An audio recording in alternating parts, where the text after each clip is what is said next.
प्यारे बच्चों, कैसे हैं आप? संस्कृत की कक्षा में आपका स्वागत है। ब्रेन रूट पब्लिकेशन द्वारा प्रकाशित वाणी प्रभा संस्कृत पाठमाला कक्षा 6 के पंचदशः पाठ का हम अध्ययन करेंगे। पाठ का नाम है लुब्धः भूपतिः, लालची राजा। हम शुरू करते हैं। एकस्मिन् देशे कश्चित् लुब्ध भूपति वसति स्म। किसी देश में एक लोभी राजा रहता था। तस्य नाम मायादासः आसीत्। उसका नाम मायादास था।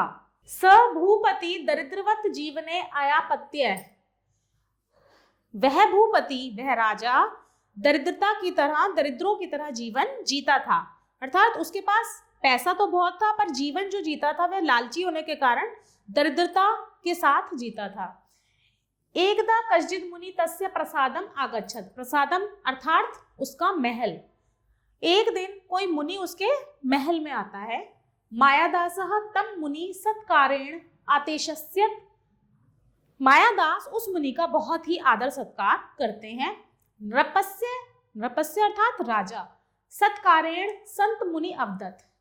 नृपस्य सत्कारेण यानी कि राजा के सत्कार से प्रसन्न होकर मुनि कहते हैं, नृप राजन,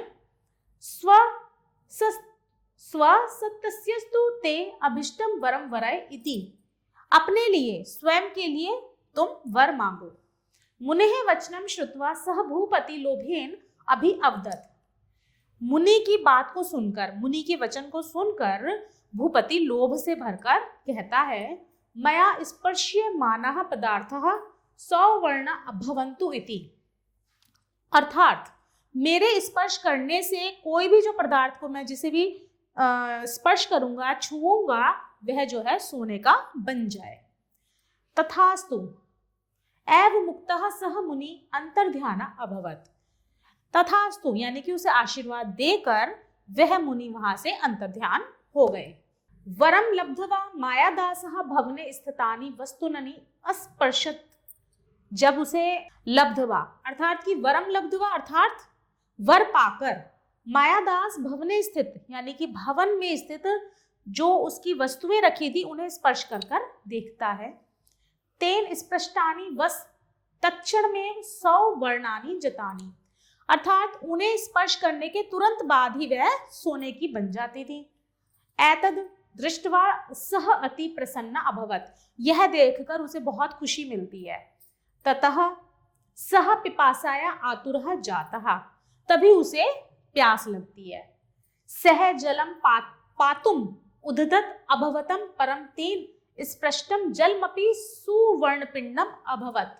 अर्थात जैसे ही वो जल के गिलास को उठाता है, उसे छूता है, जलमपि उसे छूने से जो जल है वह स्वर्ण पिंड यानी कि सोने के टुकड़े में बदल जाता है। तस्मिन् एव अवसरे राजकुमारी पुष्पमंजरी माद तत्रागता। तभी भवन में, उस कमरे में राजकुमारी एक पुष्पमंजरी लेकर आती है। पिता अतीव सुंदराणि पुष्पाणि इम इति। देखिए कितना सुंदर फूल है। रप्ता मंजरी करेणा स्पृशता। राजा उस पुष्प मंजरी को छूते हैं। ते स्पृष्टा मंजरी स्वर्णमयी जाता। उनके स्पर्श से जो मंजरी है, जो पुष्प है, वह स्वर्ण का बन जाता है। एवं दृष्टवा राजकुमारी दुखिता अभवत। यह देखकर राजकुमारी बहुत ही दुखी हो जाती है। पुत्र समाश्वेतुम सहताम अह उपविश्यति हंत हंत कुमारी अति स्वर्ण प्रतिमा सज्जातः। पुत्री को दुखी देखकर वह उसे अपने पास बुलाते हैं, उसे अपनी गोद में बिठा लेते हैं और उसे बहलाते हैं। कुमारी अति स्वर्ण प्रतिमा सजाता, लेकिन वह राजकुमारी भी स्वर्ण की बन जाती है। इत्यम दृष्ट्वा मायादास शोकेन उच्चय आरोदित। यह देखकर मायादास ऊंचे स्वर में रोने लगता है। कालांतरम देव प्रसादात् सह एव मुनि नृपते पुरतः प्रत्यक्ष अभवत। कालांतर अर्थात काफी समय बाद वह मुनि नृप के पास फिर से आते हैं। मायादास, नृप मतलब राजा के पास। मायादासः तं प्रणम्य प्रार्थ्य। मायादास उन्हें प्रणाम करके प्रार्थना करते हैं, हे मुनि कृपया दत्तम वरम निवृत्यु। अर्थात जो आपने मुझे वर दिया था उससे मुझे बाहर निकालिए। इयं मम कुमारी जीवतु, मेरी इस राजकुमारी को जीवन दीजिए। एतैत श्रुत्वा महर्षि अवदत्, यह सुनकर महर्षि कहते हैं, हे भूपते, हे राजा, तव कृते सुवर्णम एवं महत्वपूर्णम अस्ति, तुम्हारे लिए स्वर्ण ही महत्वपूर्ण है। वस्तुतः तत् तुच्छम, वास्तव में वह तुच्छ है। उद्यानात् जलम आन्ये, बगीचे से, उद्यान अर्थात बगीचा, बगीचे से जल लाओ। तेन जलेन सिक्तानि वस्तुति पूर्वस्थानायाम एव भविष्यति, और उस जल से सिंचित वस्तुएं पूर्व अवस्था में आ जाएंगी। इत्युक्ता मुनि तत्रैव अंतर्ध्याना, यह सब कुछ कहकर मुनि जो है अंतर्ध्यान हो जाते हैं।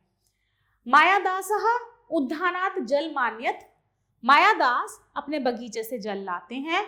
सौवर्णनि वस्तुनानि तेन जलेन सिक्तानि स्वाम स्वाम प्रकृतिम प्राप्तानि, मायादास बगीचे से जल लाते हैं और जो वस्तुएं स्वर्ण की हो गई थी उन पर उस जल से छिड़काव करते हैं और धीरे धीरे वह वस्तुएं अपनी अपनी स्वाम स्वाम प्रकृति प्राप्तानि, अपनी अपनी पुनः जो जैसी थी अपनी अवस्था में आ जाती हैं।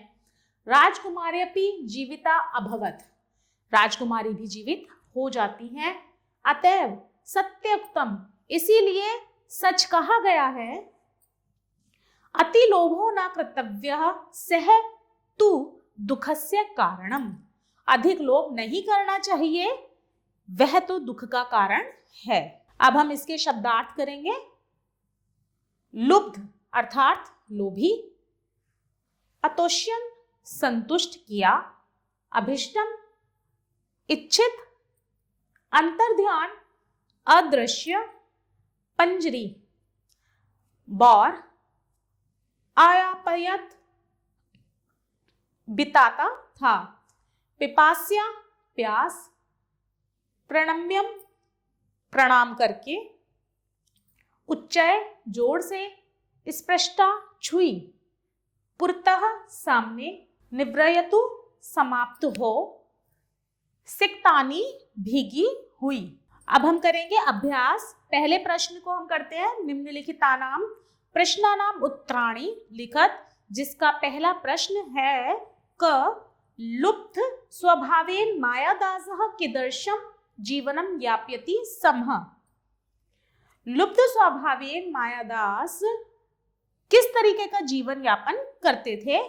लुब्ध स्वभावेन मायादास दरिद्रवत जीवनम यापयति स्म, दरिद्र लोगों की तरह जीवन जीते थे। ख संतुष्टः मुनि नृपः किम वदत्, जो संतुष्ट मुनि थे यानी कि जो मायादास के घर जो मुनि आए थे, मायादास के सत्कार से जो वो संतुष्ट हुए थे, तो उन्होंने संतुष्ट होकर क्या कहा। संतुष्ट मुनि ही, उन्होंने कहा, संतुष्ट मुनि ही नृपम अभिष्टम वरम वरय इति वदत्। संतुष्ट मुनि यानी कि उनके नृप के सत्कार से प्रसन्न होकर संतुष्ट हुए मुनि ने कहा कि राजा अभिष्ट वर मांगो।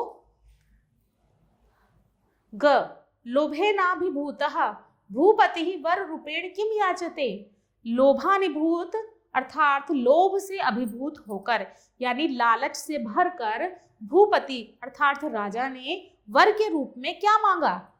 तो इसका उत्तर है लोभेनाभिभूतः भूपति, लोभ से अभिभूत होकर राजा ने वर रूपेण वर के रूप में मांगा।